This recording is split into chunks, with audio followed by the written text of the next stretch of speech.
is Lit Happens, your celebration of the literary arts here in Saskatchewan. Today, I'm very pleased to welcome our guest, Jennifer Sparks. Now, Jennifer is an author, speaker, strategist, and publisher. She hosts retreats to help women find their deepest desires and has published books to help others find a life they love. Her newest book is Inspired Living, a collection with other authors. Jennifer, welcome to the show. Great to be here again. Well, it's so nice to see that you've got new books and you have two in front of us. Now, tell me what we've got on the table here. Okay, they're both the same. Okay.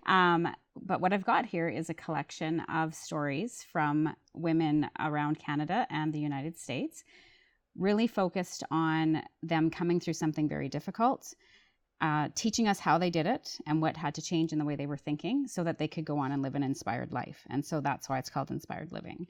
So we've got stories about like watching a parent pass. So there's stories about grief, losing twins in an accident, food addiction, affairs.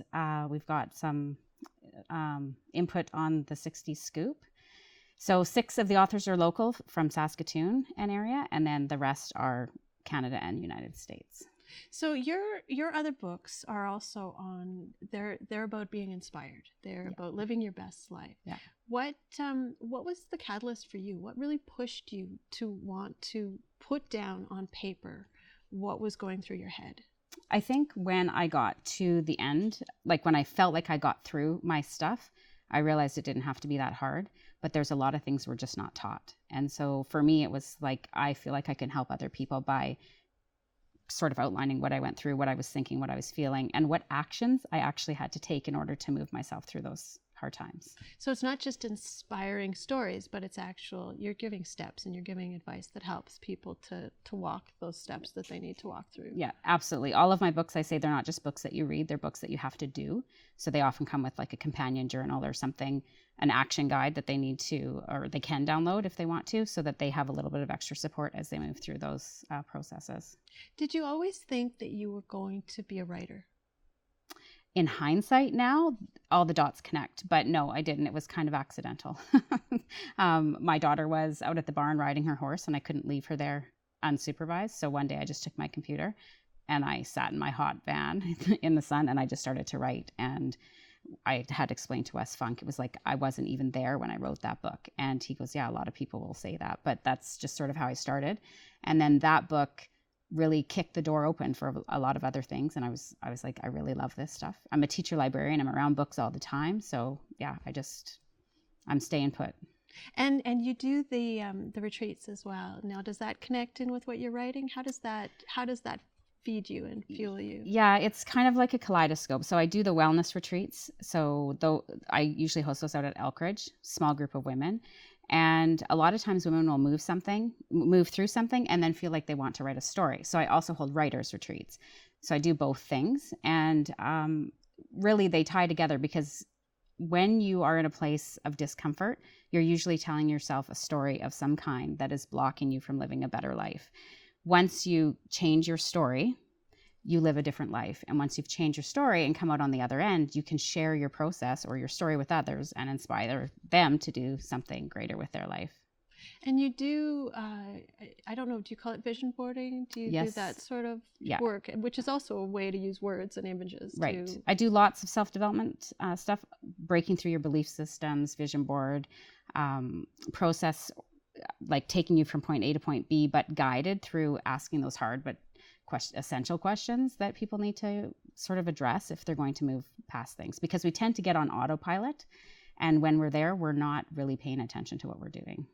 So if you think about all the books that you've written and all the feedback that you've gotten from people, do you have one really simple thing that people keep saying, oh, I wish I'd thought about that? Does that happen ever for you? I think the biggest thing is people don't realize how socially conditioned they are to think that there is a formula for success or for happiness.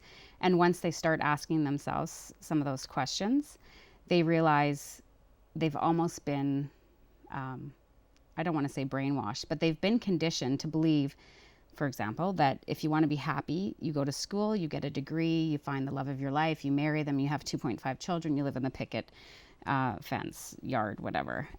That's not the recipe for a large part of the population. So if you buy into that, you end up in the house with the picket fence going, why am I not happy? What's wrong here? And it's usually because you've been on autopilot doing just exactly what you think you're supposed to be doing, and you do it beautifully and you do it well, but you still aren't happy because you don't know what your own happiness currency is. Mm-hmm. So how does this, besides being other people, how does this book differ from your other work? Well, it's collaborative, but it's also, it differs and it doesn't. The stories are very different. So from a woman who finds herself in a gravel pit with her mentally ill husband and 2 small children trying to figure out how she's going to survive, to somebody who has been in foster homes because she's been taken out of her family. They're both very different stories, but there's common things that they do to move through those stories to get to the other side, focusing on gratitude, following their intuition, that type of thing. Mm-hmm. And all of those things are things that I would teach people anyways.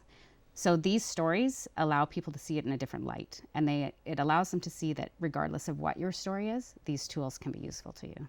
And I guess when you have a variety of stories and a variety of voices, it allows us to see maybe parts that are more similar to our own story than other, some stories may resonate a little bit stronger. Absolutely. I think that in this collection of stories, there's probably a story that everybody can connect to in some way. But this book is set up a little differently in that they tell their story in the beginning, but then we go through a Q&A. Mm. So I gave them a list of questions that they wanted to answer, and nobody picked the same questions, but a few of them I said, you need to answer this question, which one was intuition and one was gratitude. And then what are your 3 biggest takeaways from your experience? And a lot of commonalities come through this, like people that are survivors and people that get to the other side of difficult situations tend to have somewhat of the same philosophy. So are you working on your next project now? What's happening in the life of Jennifer Sparks? Lots is happening. So this is meant to become a series. So this is volume 1, and I am taking applications on my website for people who want to be involved in the other volumes that follow.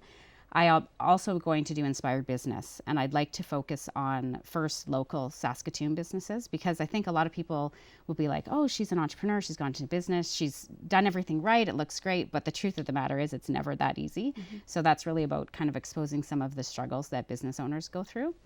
And then I have a couple in the works right now of my own. One is 50 Shades of Happy, how to master your thinking and dominate your day. And the other one I'm keeping secret for now because that one's going to come out on a lot bigger scale. Well, we're almost out of time, so can you tell the audience where they can find your book? Okay, in Saskatoon you can find it at McNally and Delish Cafe, and then online you can find it on Amazon, any Amazon, and KDP in Kindle format as well. Nice. Thank you, Jennifer. Thank you. I'm Danica Lorer, and this has been Lit Happens, your celebration of the literary arts here in Saskatchewan. You can find past episodes by going to YouTube. You can find me on Facebook, Instagram, or Twitter. And if you have an idea for a segment, please contact me at danicalorer@gmail.com.